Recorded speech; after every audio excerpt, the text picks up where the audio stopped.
The courtroom showdown begins. The courtroom was packed. The air was thick with tension as reporters, legal analysts, and spectators filled every available seat, all eager to witness what many had already dubbed the trial of the decade. At the center of it all was Elio Manson, the black billionaire entrepreneur, a man whose name was synonymous with innovation, risk-taking, and breaking barriers. Some admired him, others despised him, but today everyone was watching him. The prosecution was confident. They had built their case carefully, believing they finally had the chance to take down a man who had long been seen as untouchable. They painted him as reckless, a businessman who thought he was above the law. They accused him of exploiting legal loopholes to advance his companies. They were certain this was the moment Elio Manson would finally be humbled. The judge, a stern-faced man who had presided over countless high-profile cases, looked down at Manson from the bench. His expression carried a hint of amusement, as if he, too, expected the billionaire to be put in his place. The lead prosecutor, a sharp and seasoned attorney, walked confidently to the center of the courtroom. "Mr. Manson," he began, his voice dripping with condescension. "I assume you're aware that a courtroom isn't a boardroom. You can't just talk your way out of this." A few chuckles rippled through the spectators. This was what they had come to see, the moment when power was checked, when an overconfident billionaire was forced to answer for his actions. But as the laughter faded, Manson remained silent. No reaction, no visible frustration, just calm, controlled stillness. And that, more than anything, unnerved the prosecution. The prosecution's confidence. The prosecutor pressed forward. He was prepared for this battle. He had evidence. He had testimonies. He had the judge's favor. This wasn't just about winning the case. It was about sending a message. It was about proving that no one, not even a billionaire like Manson, was above the law. The prosecutor clicked a remote, and a large screen behind him lit up. Financial documents appeared, transactions highlighted in red.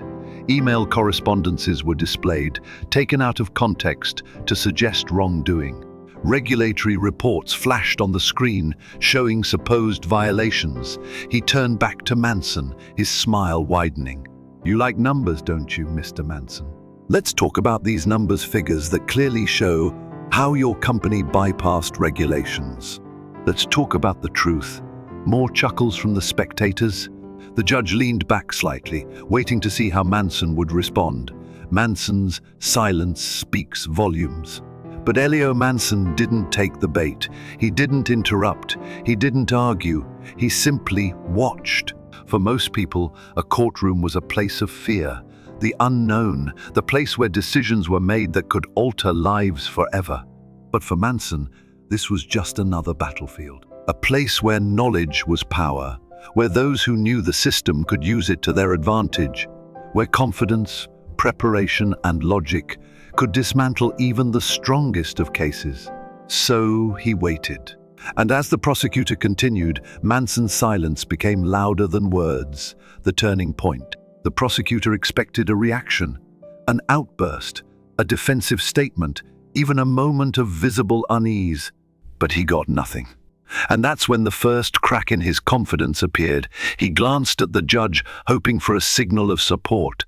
He looked at the jury, expecting them to nod along. Instead, they were watching Manson. Because whether they admitted it or not, they were intrigued. Why wasn't he reacting? Why did he seem so unfazed? What did he know that they didn't? And that was the moment everything shifted. Because for the first time in the trial, it was no longer Manson who was on the defensive. It was the prosecution. "The storm is coming," Manson finally leaned forward, his fingers interlocking on the table in front of him. The courtroom grew tense. He hadn't spoken a single word in his defense yet. He hadn't cross-examined a single witness. And already, the balance of power was beginning to tip. The judge cleared his throat. "Mr. Manson, do you have anything to say before we continue?" Finally, Elio Manson smiled. It wasn't arrogance, it wasn't defiance, it was something else, something unsettling. And in that moment, everyone in the courtroom realized one thing. The prosecution had underestimated him, and that mistake was about to cost them everything. Manson's unexpected strategy. The courtroom was thick with anticipation. Elio Manson, the black billionaire entrepreneur, sat at the defense table, his hands folded neatly in front of him. He had yet to say a word, yet the entire room was waiting, watching. The prosecution had come prepared. They were armed with documents, testimonies, and a carefully constructed case designed to expose Manson as a businessman who believed he was above the law. The prosecutor was confident. The judge was amused. The spectators were eager to witness Manson's downfall. And yet, Manson remained unfazed. This was not a man scrambling for excuses. This was not a man fearing the outcome. This was a man who already knew he had won. The prosecution's overconfidence. The prosecutor, a seasoned litigator known for his aggressive tactics, paced the courtroom with theatrical energy. He held up financial statements. He pointed to highlighted emails. He painted Manson as a businessman who thrived in the gray areas of legality. "Mr. Manson," he said, voice dripping with arrogance, "you've made a career out of bending the rules, haven't you?" Laughter rippled through the spectators. The judge, a man who prided himself on putting powerful people in their place, allowed a smirk to cross his face. The jury shifted, waiting for Manson's response. But Manson? He didn't flinch. He didn't interrupt. He simply watched. And in that moment, the prosecutor made his first mistake. He underestimated the power of silence. The courtroom begins to shift. For the first 30 minutes of the trial, Manson said nothing. The prosecution paraded their evidence. They mocked him, baited him, waited for an outburst. They wanted him rattled, defensive, off balance, but instead Manson remained perfectly still. And slowly, the energy in the room began to change. The jury noticed that Manson wasn't reacting like a guilty man. The judge, who had expected resistance, now leaned forward, intrigued. Even the prosecutor, who had begun with bravado, seemed to hesitate. Because for the first time, he realized that Manson wasn't playing the game they'd expected him to. The moment of reckoning finally, the judge turned to Manson. "Mr. Manson, do you wish to respond?" Manson smiled. It was a small, controlled smile, one that suggested he had been waiting for this moment all along. "Thank you, Your Honor." And with those 4 words, everything changed. Manson turns the tables. Manson adjusted his suit and stood, commanding the room without needing to raise his voice. He didn't deny the accusations outright. He didn't plead innocence. Instead, he questioned the very foundation of the case against him. "Let's talk about laws," he began, his voice calm, yet deliberate. "The laws being used against me today were written decades ago. They were created in a world that didn't anticipate the kind of innovation my companies bring. And now, instead of adapting the law, you are twisting it to fit your argument." The prosecutor stiffened. The jury leaned in. The judge sat up, because suddenly Manson wasn't on the defensive anymore. He was in control. Breaking the prosecution's case, Manson gestured toward the financial statements displayed on the screen. "Your evidence assumes wrongdoing based on outdated regulations. But in reality, my company has followed every guideline because the guidelines haven't been written yet. The very laws you are using against me prove my point. Innovation is moving faster than legislation." The prosecutor tried to cut in. "Are you saying you're above the law, Mr. Manson?" But Manson simply raised a hand. "No, I'm saying the law hasn't caught up yet." A murmur spread through the courtroom. Because that argument couldn't be ignored. This wasn't about loopholes. This wasn't about bending rules. This was about a system that was struggling to regulate the future. And Manson had just exposed it. The prosecutor begins to falter for the first time. The prosecutor looked uneasy. His once confident smirk faded. His carefully crafted case suddenly seemed less airtight. His attempts to trap Manson had backfired because instead of making Manson look guilty, he had just proven that the legal framework itself was flawed. The jury wasn't just looking at Manson anymore. They were looking at the system. And they were starting to ask themselves how many others had been prosecuted unfairly because of outdated laws. How many cases had been won because defendants lacked Manson's resources to fight back? Was this about justice or about proving a point? The balance had shifted, and Manson knew it. The final blow as Manson sat back down, the judge tapped his gavel. "We'll resume after recess." But as the courtroom emptied, everyone knew the case had already changed. Manson wasn't a man scrambling to defend himself anymore. He was a man forcing the world to rethink the laws that governed innovation. He wasn't just fighting for himself, he was fighting against an outdated system. And for the first time, the prosecution realized they weren't just up against a billionaire. They were up against a revolution. Manson turns the tables. The courtroom, once buzzing with confidence from the prosecution, had shifted. Elio Manson, the black billionaire entrepreneur, no longer looked like a man on trial. Instead, he looked like a man who had been waiting for this exact moment. For nearly an hour, he had remained silent. He let the prosecutor present their case. He let the judge smirk, believing this was just another arrogant businessman caught in his own web. He let the jury observe, waiting for a reaction, expecting him to squirm under pressure. But now, the moment had come. It was Manson's turn to speak, and when he did, the entire courtroom held its breath.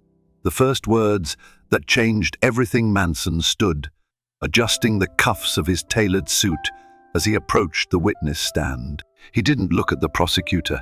He didn't even look at the judge. Instead, he looked at the jury, the 12 individuals who held the power to decide his fate, the people who had been fed the narrative that he was just another billionaire who thought he could outsmart the law, the people who, up until now, had likely believed the prosecution's case was airtight. Then, in a calm, unwavering voice, he spoke. "Ladies and gentlemen, let's talk about what's actually happening here today." The prosecutor's smirk wavered. This wasn't how defendants were supposed to speak. Manson didn't sound desperate. He didn't sound defensive. He didn't sound like a man scrambling for excuses. He sounded like a man who had already figured out how this was going to end. And that unnerved everyone. Exposing the legal loophole, Manson turned slightly, gesturing to the financial documents still displayed on the large courtroom screen. "The prosecution has shown you numbers, emails, and regulations. They've pointed at highlighted sections, claiming they prove I broke the law. But what they haven't told you, what they hope you won't realize, is that the laws they're using were written decades ago." The prosecutor immediately objected. "Your Honor, the defendant is avoiding the question." The judge raised a hand. "Let him speak." That was the first real shift. The judge, who had been skeptical of Manson from the start, was now curious. What did he know that they didn't?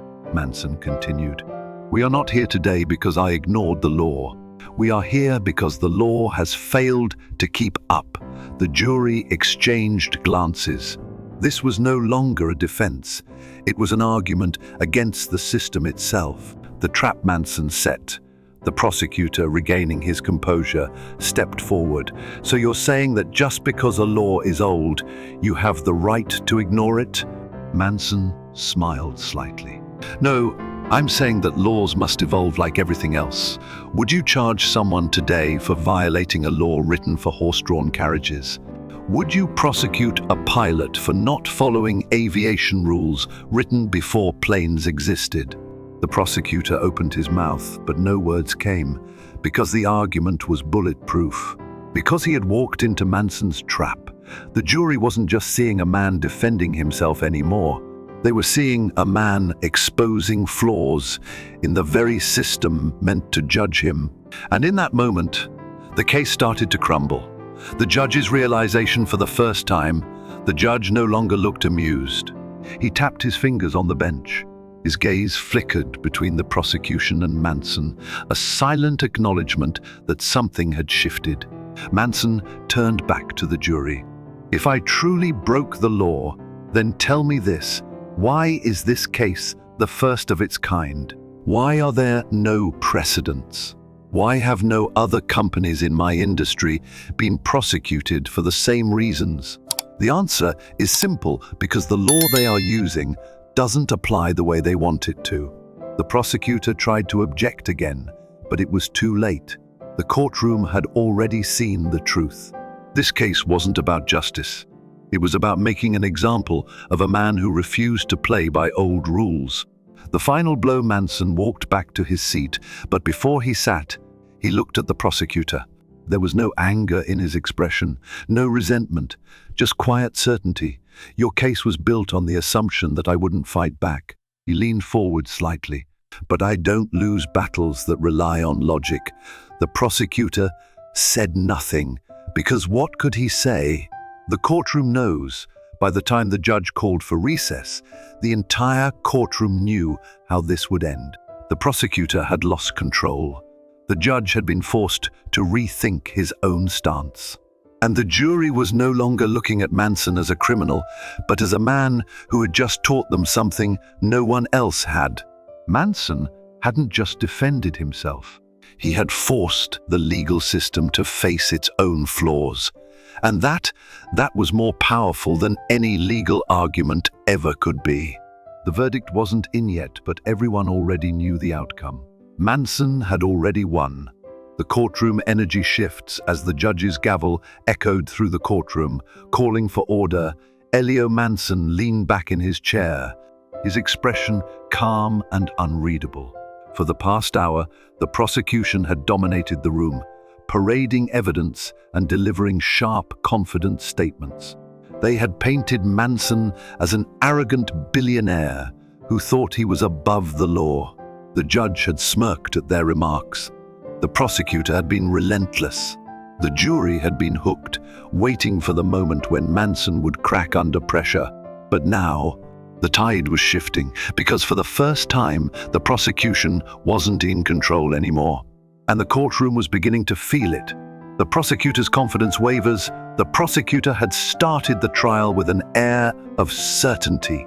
He had been sure that Manson, like many others before him, would try to dodge questions, stumble under pressure, or worse, get emotional and defensive. But Manson hadn't done any of that. He hadn't raised his voice. He hadn't fumbled his words. He hadn't even seemed remotely concerned. Instead, he had flipped the case against them. He exposed how outdated laws were being manipulated.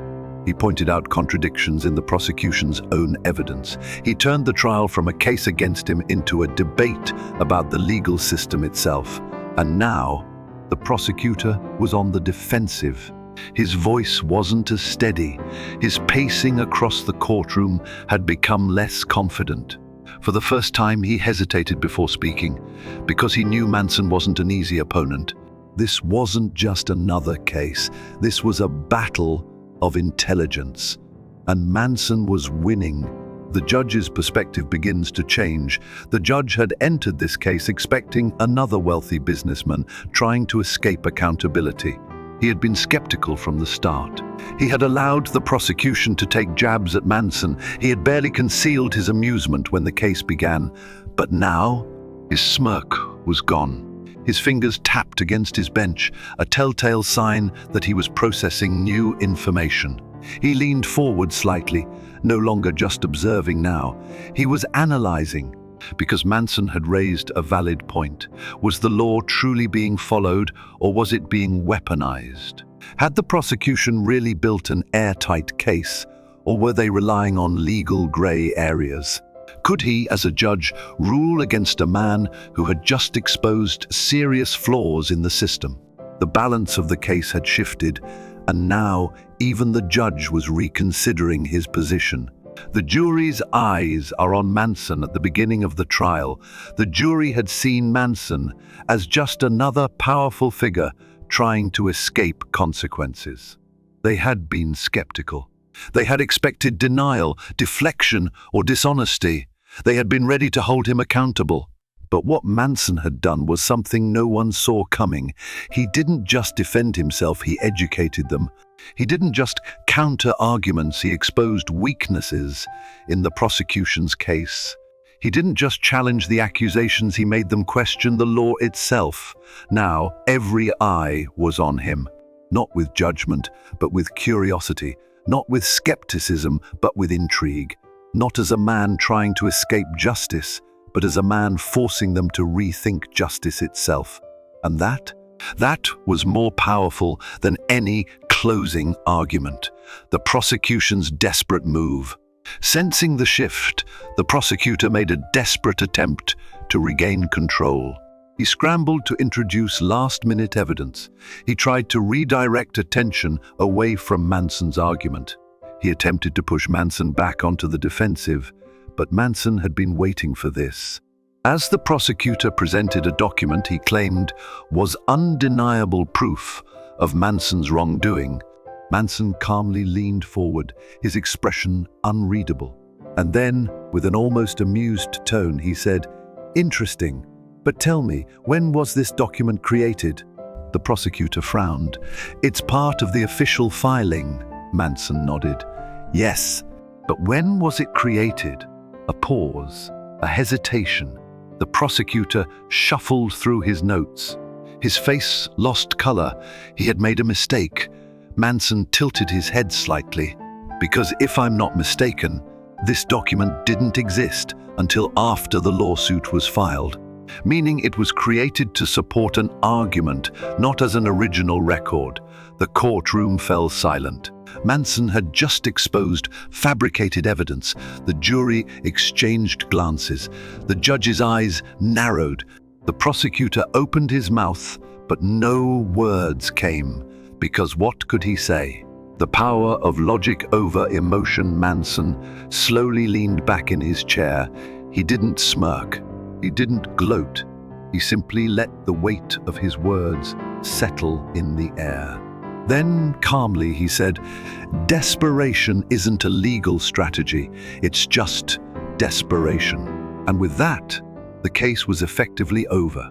"The verdict is coming," the judge called for recess. But the truth was, everyone already knew what was coming. The prosecution had lost its credibility. The jury had been swayed not by manipulation, but by undeniable logic. The judge had to acknowledge the flaws in the case. Manson hadn't just won the argument. He had dismantled the very foundation of the trial. He had turned what was meant to be his downfall into a lesson about the legal system itself.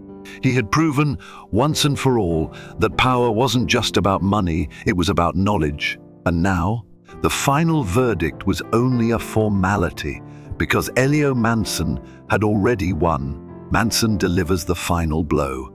The tension in the courtroom was almost unbearable. The prosecution had started this trial with absolute confidence, believing they had trapped Elio Manson, the black billionaire entrepreneur, in an inescapable legal web. But now, that confidence had completely unraveled. Manson had remained calm, letting the prosecution build their case. He had waited patiently, listening to every claim, every accusation, every so-called fact. And then, when it was his turn, he dismantled their case with a level of precision that left the entire courtroom stunned. Now, the prosecution was grasping at straws. Their final attempt to regain control, introducing last-minute evidence. The lead prosecutor, his voice sharper than before, stood before the jury, holding up a newly revealed document. "This," he declared, "is the missing piece of the puzzle. This document proves beyond a doubt that Mr. Manson knowingly violated the law. The jury must take this into account before making their final decision." There was a murmur in the courtroom.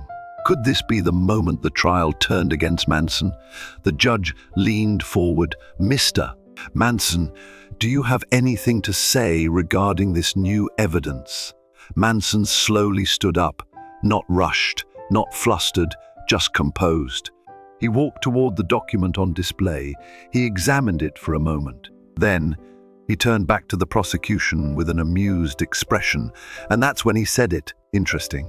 But, tell me, when was this document created? The trap is exposed." The prosecutor frowned. "It's part of the official filing," he responded. Manson nodded. "Right, but let's be specific. Was this document created before the lawsuit was filed, or after?" The prosecutor hesitated. The energy in the courtroom shifted. The jury leaned in. Even the judge's expression changed, suddenly more serious, more analytical. Manson pressed on. "If I'm not mistaken, this document didn't exist when the case was first brought against me. It was drafted afterward, which means it wasn't an original record. It was created to support an argument." Another pause. The prosecutor shuffled his notes, but there was no escape. His carefully built case had just crumbled in front of everyone. Manson had exposed them. The evidence had been tampered with. The prosecution had tried to manipulate the narrative. And now the jury knew it. The final blow had been delivered, and Manson wasn't done yet. The knockout statement. Manson turned back toward the jury, his voice as steady as ever. "You've just witnessed desperation. When people know their case isn't strong enough, they start changing the rules. They introduce new evidence at the last minute, hoping you won't notice the timing. But facts don't change just because the prosecution needs them to. The truth remains the truth. And desperation isn't a legal strategy, it's just desperation. Silence, total silence." The prosecutor clenched his jaw, his confidence completely gone. The judge glanced at the jury, reading their expressions. He saw exactly what Manson saw. The jury wasn't buying the prosecution's story anymore. They had watched Manson take apart every argument with logic. They had seen the attempt to manipulate the case. And now, they knew who was really in control. "The verdict is clear." The judge tapped his gavel. "We will take a recess before making a final decision." But everyone in the courtroom already knew what the decision would be. The case against Manson had fallen apart. The prosecution had lost their credibility. And the jury no longer saw Manson as a man trying to escape justice, but as a man who had just proven that justice was being misused. Manson walked back to his seat. He wasn't celebrating.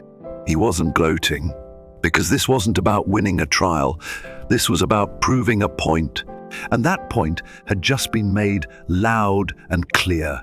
The courtroom had witnessed something rare. Not a man begging for innocence, not a man scrambling to defend himself, but a man standing firm, using nothing but logic to turn an entire case upside down. The prosecution had underestimated him, and that mistake had just cost them everything. Manson's victory and the bigger picture. As Elio Manson walked out of the courtroom, the air around him felt different. The energy had shifted.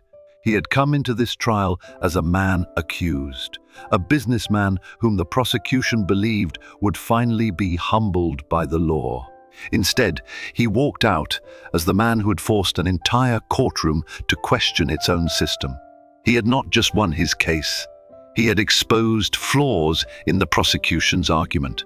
He had revealed the weaknesses in outdated laws, and he had changed the conversation about justice and innovation. But this victory, it wasn't just his.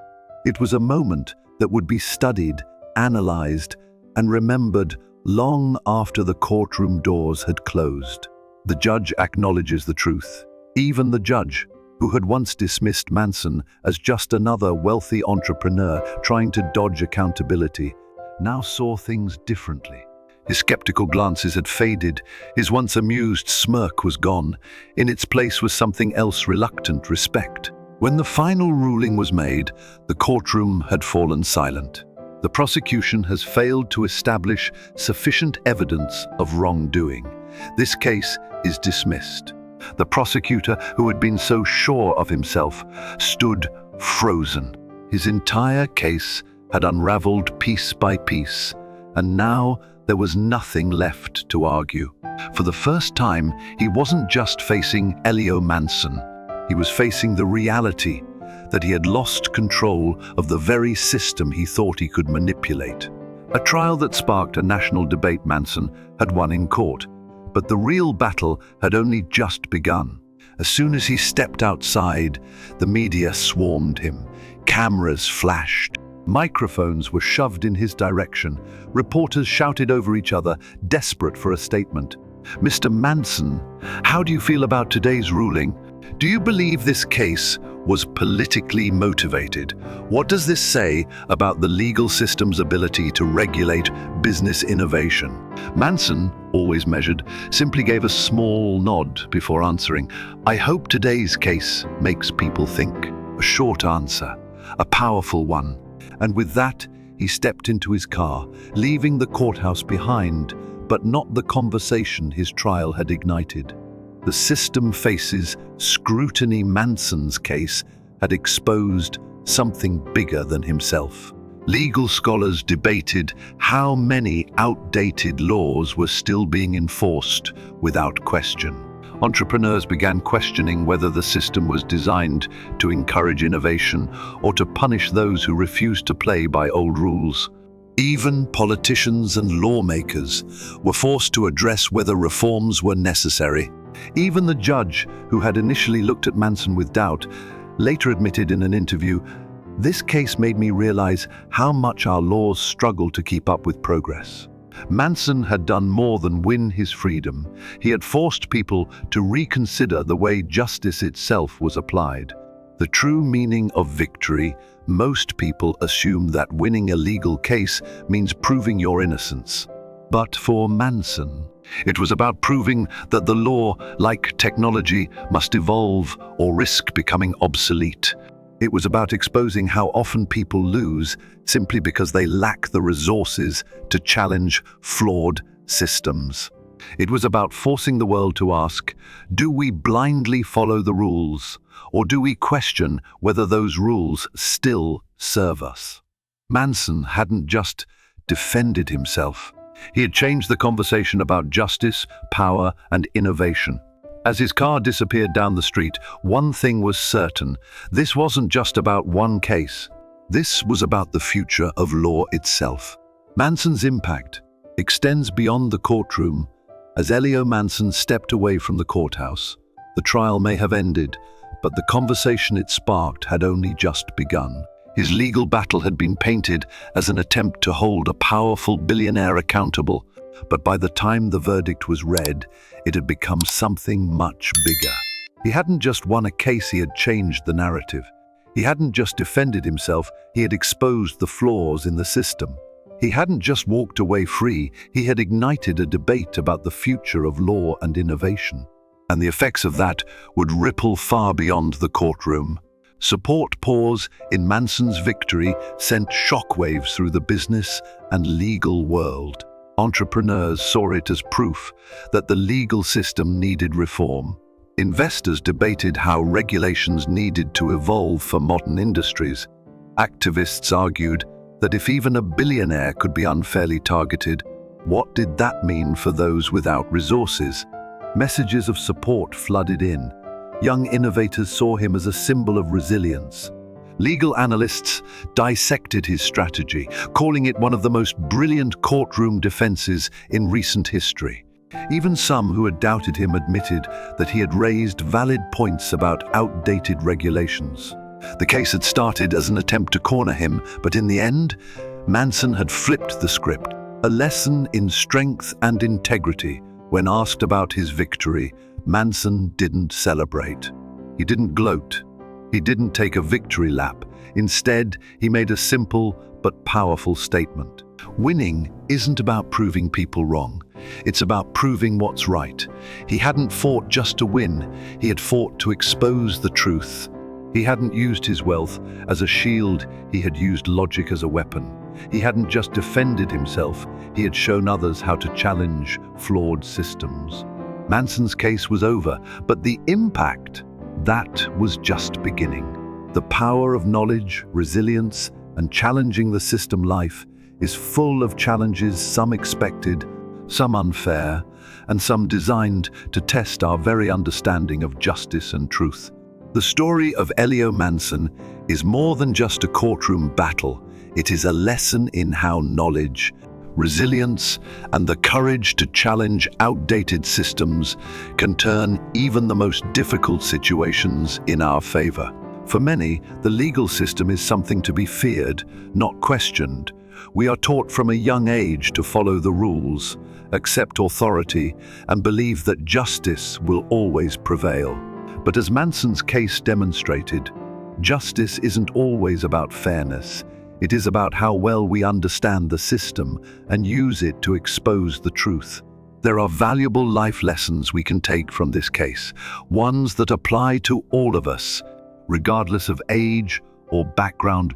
One. Knowledge is power. Use it wisely. Many people believe that power comes from wealth or influence, but true power comes from understanding how things work. Manson didn't win because he had money. He won because he understood the law better than those trying to use it against him. He didn't panic. He prepared. He didn't argue with emotions. He used logic. This applies to every aspect of life, whether it's navigating healthcare systems, financial decisions, or even understanding the fine print on contracts. The more you know, the harder it is for anyone to take advantage of you. Lesson: never stop learning. Stay informed, read the fine print, and always ask questions. No one can take advantage of a person who knows their rights. Challenge what no longer serves you. Manson didn't just defend himself, he forced the courtroom to question outdated laws. He made them rethink the rules they had followed blindly for years. He showed them that not everything written in law books still makes sense in today's world. And isn't that a lesson we can all apply?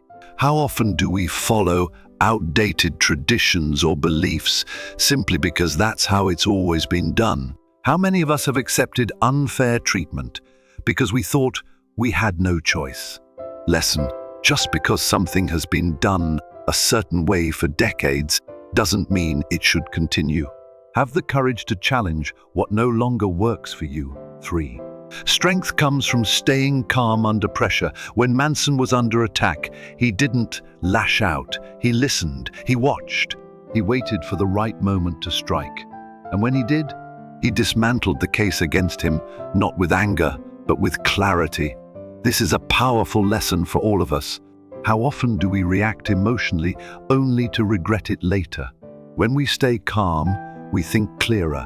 When we wait for the right moment, we make better decisions. When we approach problems with logic instead of panic, we take control of the outcome. Lesson: never let emotions dictate your response. In life, the person who stays calm under pressure is often the one who wins in the end. 4. The system is flawed, but that doesn't mean you are powerless. Many people believe that the system, whether it's legal, medical, or financial, is too big to fight. They assume they will lose before they even try. They feel powerless against rules that don't seem fair. They accept injustices because they believe they have no choice. But Manson's case proved otherwise. He showed that the system isn't perfect, but it can be challenged. He proved that even in a courtroom built to rule against him, logic and truth were more powerful. He reminded us that just because something is difficult doesn't mean it's impossible. Lesson: never assume that you are powerless. Systems can be changed, rules can be rewritten, and fairness can be fought for, but only if you are willing to challenge them. Final thoughts. Your voice matters. Elio Manson's case was about more than just one man winning in court. It was about proving that no system is untouchable, that justice should be questioned, and that true power belongs to those who refuse to accept unfair treatment. And this applies to all of us. If you've ever felt unheard, speak up. If you've ever been treated unfairly, question it. If you've ever thought you were powerless, remember, knowledge is power. Lesson: the moment you stop accepting unfairness is the moment you take your power back. If you believe in standing up for what's right, make sure to like and share this video so more people can learn these important lessons. Subscribe to our channel for more stories that challenge the way we think about justice and fairness. Comment below. Have you ever had to fight against an unfair situation? What did you learn from it?